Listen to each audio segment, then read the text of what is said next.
Hey guys, I'm Melissa. I'm a registered dietitian. Welcome to my channel. I'm coming at you with a little bonus video this week. Normally I talk about food and nutrition and all of that fun stuff here on my channel, but today I'm doing something a little different. I'm talking about one of my other passions, which is travel.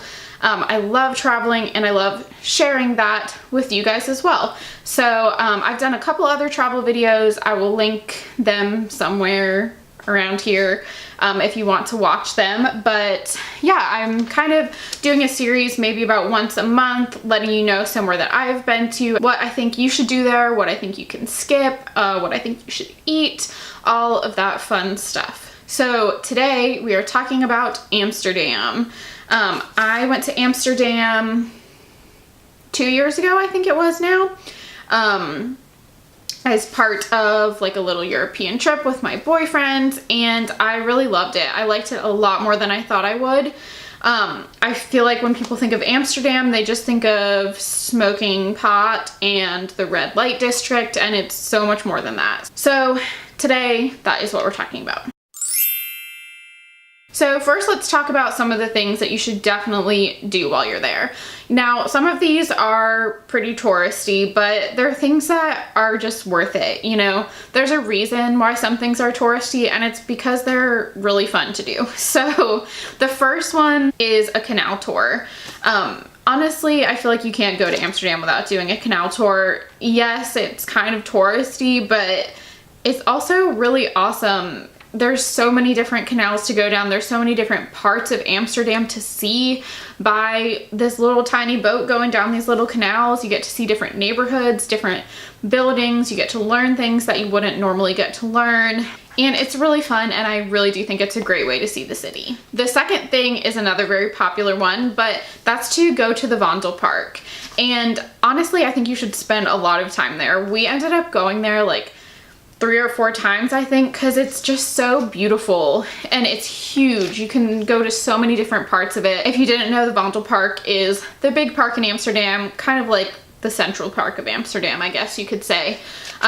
But there's people working out there, there's people riding bikes, there's people walking their dogs, there's all sorts of stuff going on, and it's just really pretty. So, you know, go have a picnic there, or if you're trying to get from point A to point B, walk through the park to get there.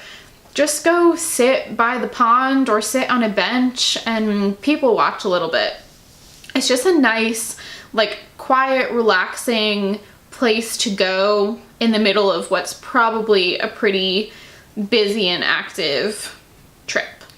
The third thing I think that you should do in Amsterdam, there's so many museums there, but my personal favorite was the Stedelijk Museum. I have no idea how to pronounce that. I will write it right here. This is the kind of modern art museum in Amsterdam, and my boyfriend and I both loved it. So we went to the Rijksmuseum Museum.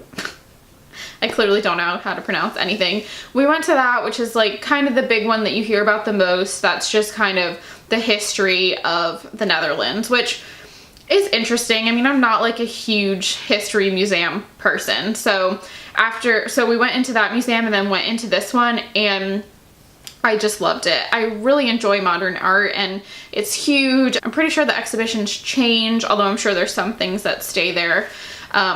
So if you are into modern art or art at all, I definitely suggest going to this museum. Speaking of history and museums, you have to go to the Anne Frank house when you're there. Now, I highly, highly, highly suggest getting tickets beforehand. We got tickets beforehand, we walked past it a couple times, and the line is insane. Like, you'll be waiting hours to get in if you don't get a ticket beforehand. I will say it is kind of like a fairly quick visit. It wasn't quite as like life-changing as I thought it would be, just because it is kind of hard to imagine when you're in there with like 30 other people, and when the downstairs of the house is like a renovated museum. So it's not quite as amazing as I thought it would be, but it is something that it is amazing that you get to go there, you know? This is something that we all learned about so much in school, and it's just a piece of history that I feel like you can never really put yourself in. And so being in that house and imagining what happened there really is crazy. And I think it's something that would be a shame to miss out on. Another suggestion that I have is to stay a little bit outside of the city center. Now, we stayed in an Airbnb, and there is so many Airbnbs available in Amsterdam. There's so many different neighborhoods, and staying a little bit outside of like the true center where like all the shopping and museums are, I think it gives you a much different view of the city. So it took us maybe 10 or 15 minutes to walk into the center every day, and I loved doing that little walk. You know, we got to see and go to restaurants that we probably wouldn't have gone to if we were right in the center of everything. We got to see neighborhoods that we wouldn't have seen if we didn't have to walk into the center. And I think it shows a much more like calm, pretty side of Amsterdam that I would definitely suggest everyone kind of go for. And my last thing to do in Amsterdam isn't actually really in Amsterdam, but that's to take a little day trip outside of Amsterdam. It's so easy to get to really cool places from Amsterdam. We did 2 little day trips. The first one was to Keukenhof Gardens, which is this huge tulip gardens. They have fields of tulips and they have paths full of tulips, and it's crazy. So, I mean, that one you do have to go in tulip season. So keep that in mind and check that before you book your trip if that is something you wanted to do. We also did a day trip to Bruges, Belgium, which was really awesome and somewhere like totally different. And I think it only took maybe like a 2-hour bus ride to get there. And when we were looking at different places to go, there was so many different options of little day trips that you could go to from Amsterdam that were just a couple hours away. So if you do have an extra day, that's a really good central location to go to like some cool little places that you might not normally get to go to. My one thing that I think is way overrated and I think you can skip is going to be kind of an obvious one, and that's the red light district. Honestly, like I said before, when I think of Amsterdam and when a lot of people think of Amsterdam, they think of the red light district. And so I was actually a little nervous going there that I would hate it, because it would just be like a bunch of like college kids who wanted to like go smoke pot and look at naked girls. So I'm like very glad that it's not that, and that the red light district really is contained to that one area. And I don't know, we walked through it briefly and it honestly just kind of made me sad. Like, there's girls like standing in windows, and it's just sad, and I don't really feel like it's anything that you need to see or spend your time on. Like, there's so much more beautiful cultural stuff going on in Amsterdam that I really just feel like you can just skip the red light district. Now, in terms of food, there was so much good food in Amsterdam. My first recommendation is a place called the Food Holland, and we ate there almost every day. Our Airbnb was literally right next to the Food Holland, so we would just like go in and get dessert or go in and get lunch or go in and get some pizza late at night or something like that. But it's basically just a big food hall with tons of different vendors in it.